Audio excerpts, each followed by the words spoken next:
Yadgir PSI ಆಗಿದ್ದ ಪರಶುರಾಮ ಅನುಮಾನಾಸ್ಪದ ಸಾವಿನ ಸುದ್ದಿ ಇದೀಗ ರಾಜ್ಯದಲ್ಲಿ ಭಾರಿ ಸದ್ದು ಮಾಡುತ್ತಿದ್ದು, ಈ ಸಾವಿನ ಪ್ರಕರಣದಲ್ಲಿ ಕಾಂಗ್ರೆಸ್ ಶಾಸಕ ಚನ್ನಾರೆಡ್ಡಿ ಪಾಟೀಲ್ ಹಾಗೂ ಅವರ ಪುತ್ರನ ಹೆಸರು ಕೇಳಿಬಂದಿದೆ. ಇನ್ನು ಈ ನಿಗೂಢ ಸಾವಿನ ಸುದ್ದಿ ಕೇಂದ್ರ ಗೃಹ ಸಚಿವ ಅಮಿತ್ ಶಾಗೆ ಮುಟ್ಟಿದೆ. ಪ್ರಕರಣದ ಸಂಬಂಧ ಕೇಂದ್ರ ಸಚಿವೆ ಶೋಭಾ ಕರಂದ್ಲಾಜೆ ಅವರು ಅಮಿತ್ ಶಾಗೆ ಪತ್ರ ಬರೆದಿದ್ದು, ಪ್ರಕರಣದ ತನಿಖೆಯನ್ನು ಸಿಬಿಐಗೆ ನೀಡುವಂತೆ ಒತ್ತಾಯಿಸಿದ್ದಾರೆ.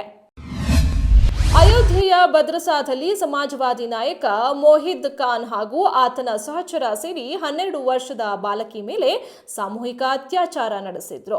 ಅದನ್ನು ವಿಡಿಯೋ ಮಾಡಿ ಬಳಿಕ ಕಳೆದ 2.5 ತಿಂಗಳಿನಿಂದ ವಿಡಿಯೋ ಹರಿಬಿಡುವುದಾಗಿ ಬೆದರಿಸಿ ನಿರಂತರ ಅತ್ಯಾಚಾರ ಎಸಗಿದ್ದರು ಎನ್ನಲಾಗಿದೆ.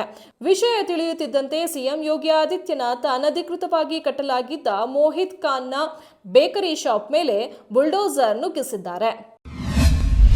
ಬೆಂಗಳೂರಿನಲ್ಲಿ 2ನೇ ವಿಮಾನ ನಿಲ್ದಾಣ ನಿರ್ಮಿಸಲು ಸರ್ಕಾರ ಜಾಗ ನಿಗದಿ ಮಾಡುತ್ತಿದ್ದು, ಇದಕ್ಕಾಗಿ 7 ಸ್ಥಳಗಳನ್ನು ನಿಗದಿ ಮಾಡಲಾಗಿದೆ.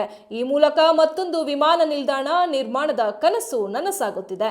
ಬೆಂಗಳೂರಿನಿಂದ ಸುಮಾರು 50 ರಿಂದ 60 ಕಿಲೋಮೀಟರ್ ದೂರದಲ್ಲಿರುವ ಹಾರೋಹಳ್ಳಿ ಮತ್ತು ದಾಬಸ್ಪೇಟೆ 2 ಉಪನಗರಗಳು ರಾಜ್ಯ ರಾಜಧಾನಿಗೆ 2ನೇ ವಿಮಾನ ನಿಲ್ದಾಣವನ್ನು ನಿರ್ಮಿಸಲು ಸರ್ಕಾರ ಸೋಮವಾರ ಶಾರ್ಟ್ ಲಿಸ್ಟ್ ಮಾಡಿದ 7 ಸ್ಥಳಗಳಲ್ಲಿ ಸೇರಿವೆ.